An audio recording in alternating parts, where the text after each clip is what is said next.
Okay. The IC which we are going to present today is basically how we approach ocular trauma in a setting of multi-organ trauma in armed forces, and what are the standard operating procedures we have devised to minimize the long-term effects of trauma in our serving soldiers. So we are living in a country which is a diverse country. Its extent is huge, and the topography is varied. If we can see, we have hillocks, we have large valleys, and we have areas which are dry desert, area which are snow capped. We have mountain bed, river beds. We have high altitude areas beyond 9,000 feet, more towards the north and northeast of a country. We have jungles towards the northeast, and we have snow-capped mountains which are bounding our upper area extending from Pakistan, Afghanistan to China. And we have Sandeep? Yes, sir. Sandeep can't hear. Is it not audible? I could hear it loud and clear. Yeah, okay. So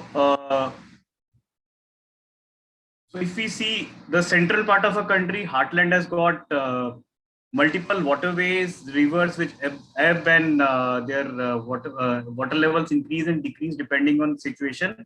And again, casualty evacuation, this area basically based on boats, and very difficult to take away this thing, the casualties from one place to another. Then we have a large area of coastline. Now coastline, again, areas of coastline is again has to be manned, and casualty evacuation in these areas is also difficult. So once we see the topography, we realize how difficult it is for us to manage our casualties. So for armed forces, we have the area of responsibility which covers the areas covered by Army, Air Force, and Navy, and for which we have a tri-service called Armed Forces Medical Services. Now we should all remember that a serving soldier or an officer is an investment by Indian government, which is very crucial, very expensive. So our aim is to bring back all these injured people back to service as far as possible. Rehabilitation, management, and rapid recovery is very important. So because of that, we have devised some protocols. Now, if you see, our area of responsibility is in the high altitude area in the north and northeast, which is manned by infantry soldiers as well as Indo-Tibetan border force. Then we have large coastline open seas, which is again manned by Navy and Coast Guard. We have northeast mountains, thick jungles, which are manned by again our infantry soldiers as well as our Seema Suraksha Bal and Assam Rifles. Now we have towards the northwest, we have deserts, which are manned by mechanized forces and our BSF. And then we have a large airspace manned by strategic location of Air Force at various places. Now see, after you see the extent, you realize why we have a problem. So the topography is very varied. There is no single solution for management, treatment, and evacuation of casualties. So we have to modify as the topography varies. Then most of these areas are far flung. So casualty evacuation is very difficult. It is hampered by the roads. It is hampered by the weather. And so many times you have to manage the casualties locally, which in civil, probably we don't need to do that. Then we have a very limited medical manpower over such a huge area. So we have to judicially use them. Then we have a large vulnerable clientele.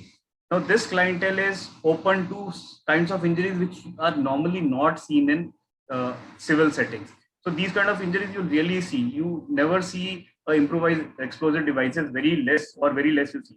The kind of injuries which include thermochemical injuries, the projectiles, again, very rarely seen outside. So these are the challenges for us.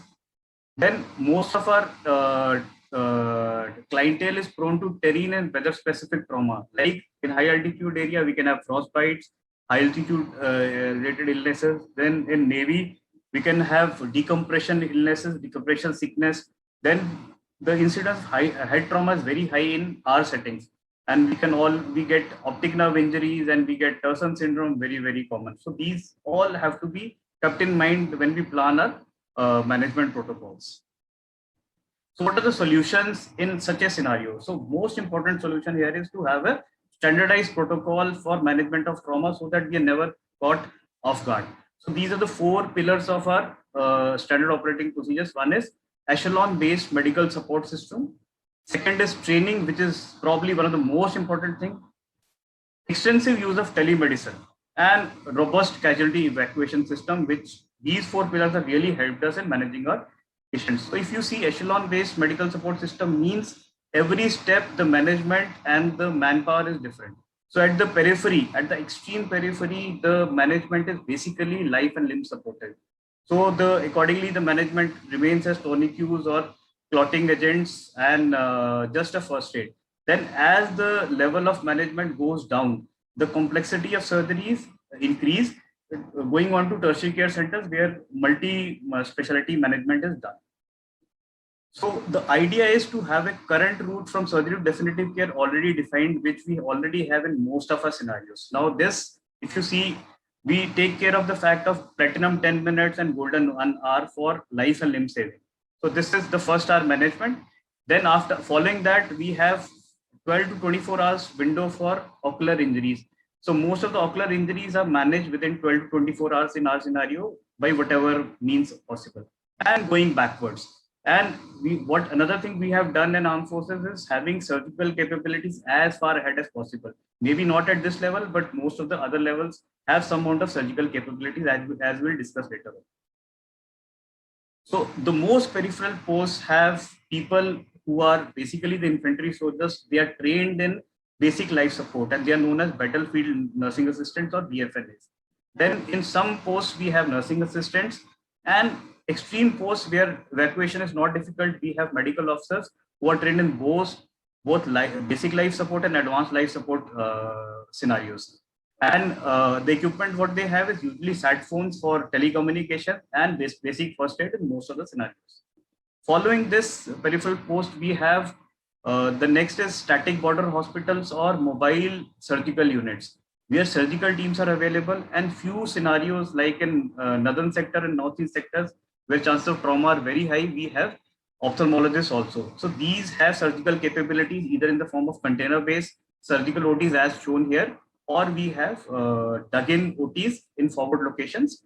So this is the second level of support system in our evacuation chain. Then we have zonal hospitals, which are usually static, and most of them are at the locations where the trauma is at the highest. So this is one location at Srinagar where we have a full complement of surgical teams, ophthalmologists, and subspecialties like maxillofacial support and neurosurgeons. Whereas most of these zonal hospitals, they have surgical teams, they are static, and they have ophthalmologists. The final support system is at the tertiary care centers, which is located in all zones, and they are basically planned on the lines of casualty evacuation. As in the northern sector, we have a command hospital in Udhampur, then we have a command hospital in Chandi Mandir. Same in northeast sectors, we have a command hospital, which is tertiary care center in Kolkata. And then we have other centers like AFMC, Army Hospital, RNR. We have Command Hospital Air Force. Then we have INS Ashwini, which is this is a naval and Air Force hospitals.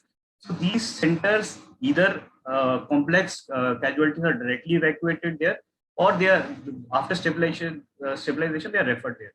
And these centers are the places where all subspecialties are available.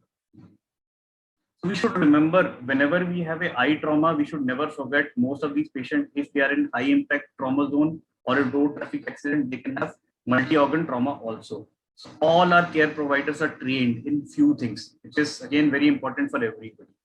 See, with the first responders, they should always secure the area where the trauma has occurred, because so many times the primary trauma is less than the secondary injuries, which happens because of secondary blasts, which can happen because of fire, which can happen because of debris falling out of these areas where injuries occur. So this is first important thing.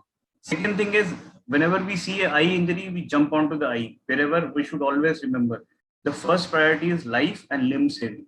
So these protocols of A, B, C, D, E are most important, and they are ingrained in all our first responders. They are management of airway, breathing, circulation, and disability evaluation, and then exposure of the injured area so that you don't miss out injuries. This is again important to ingrain. Then next thing is always secure spine on spinal stretchers, and don't move any patients of multi-organ trauma, especially before movement, without securing the spine. So this is important. Most of the first responders, they are trained to evaluate eye injuries, and wherever we have ophthalmologists or medical officers, they are trained to see for basic visual acuity, RAPD, and recognize the signs of open globe. And whenever they suspect an open globe, before transfer, eye shields are given in transferring all these patients. All these patients get some tetanus toxoid, they get broad spectrum antibiotics, and they get topical antibiotics before they are moved to further centers. So this training is repeated at the time of their enrollment into army, and every year there is a repeat course for these trainings, especially for nursing assistants and the battlefield nursing assistants, which are the infantry soldiers which are deployed in the far-flung areas. And medical officers, they have training in BLS and ALS every year. So this is a very important aspect of our evacuation chain and injury management. Then the use of telemedicine is very, very good in armed forces. We have secure networks which are service specific. Army, Air Force, Navy have got their own secure networks. We don't know about it because they are classified. And actually speaking, if you ask me, the maximum bandwidth is available in India is with armed forces only. Wherever high-speed internets are available, we use that. And in peripheries, we have satellite phones which are used for telecommunication and telemedicine. So use of things like this handheld fundus camera is very, very rampant. Most of our peripheral hospitals, even without ophthalmologists, have this, and they're trained to use this to find out about fundus injuries. And again, even handheld phones are used for sending photographs and consultation. And a simple internet connection on a phone or a laptop over a 3G or 2G connection can also help in telemedicine. And this is being used extensively in armed forces. Another part is casualty evacuation. So wherever required, the casualty evacuations can be done on foot or improvisation, as in high altitude area or road heads are available, then ambulances are used. The one thing which we are using extensively is helicopters or air evacuations. So areas like this in high altitude area where other evacuations not possible, we are using small helicopters. The advantages are rapid evacuation. Disadvantages are they are non-pressurized. Second thing is very few casualties can go into this small helicopters. So you can have two sitting and one lying casualty. So most of these helicopters have been converted or say improvised to carry more casualties also. Navy Air Force is better off because they got bigger helicopters and they can take out casualties from ships and again far-flung areas very fast. Naval evacuation will be talked by Sergeant Commander Captain Amit Sethi later on. But again, evacuation out of ships is only way out is probably helicopters only. So this is improvisation which we have done. This is a PTU or patient transport unit where the patient has got a monitor, a ventilator, and everything on a PTU only, which is shifted in the larger aircraft. So we are now using larger aircraft for more casualty evacuation where larger number of casualties at a larger distance can be used. So Globemaster airplane is a very, very helpful thing which has helped us in evacuation of casualties very fast. Even with ambulances in situ, it's a huge aircraft. So this is again one more thing which we are using. What happens when the patient reaches tertiary care centers? So most of these patients have multi-organ traumas. So EUA is must. With a multi-specialty team of ophthalmologists, orthopedic surgeons, neurosurgeon, maxillofacial surgeons. So when we see our traumas, most of our traumas are there with maxillofacial trauma, and a combined effort is needed by ophthalmologists and maxillofacial surgeons, which we have in most of our zonal and tertiary care centers. And the floor and the roof can be repaired by them with our help. Head injuries, again, important to note that eye findings are very common in head injuries. Pupil, cranial nerve, muscle paralysis, and Turson syndrome. Again, these things are very, very common. We can have innocuous ecchymosis around the lids. They point us towards skull-based fractures. Again, those things have to be kept in mind in tertiary care center. Thing to remember is whenever we have a trauma, we should never forget that other organ systems can also be involved apart from eye. Head injuries, again, decompression of optic nerve can be done with the help of neurosurgeons. So what is important is to remember that you should anticipate what kind of trauma you're getting, assess your area of responsibilities, take a stock of your manpower and medical resources, and accordingly calibrate your response. So whatever you have, use it judiciously and plan evacuation routes. So if you have already everything planned, the response will be better. That is why having a standard operating procedure in place like armed forces is very, very important in management of all these traumas. So the most important thing in the end is to remember is every second invested in training saves a life, limb, or a eye. So this is important. This is the most important take home message for all the first responders and the secondary responders in the chain of evacuation. This we should remember. So this is all I have. I will now invite Dr. Anil. The next presentation, which is management of orbital and industrial trauma and trauma specific to Air Force warriors. Thank you.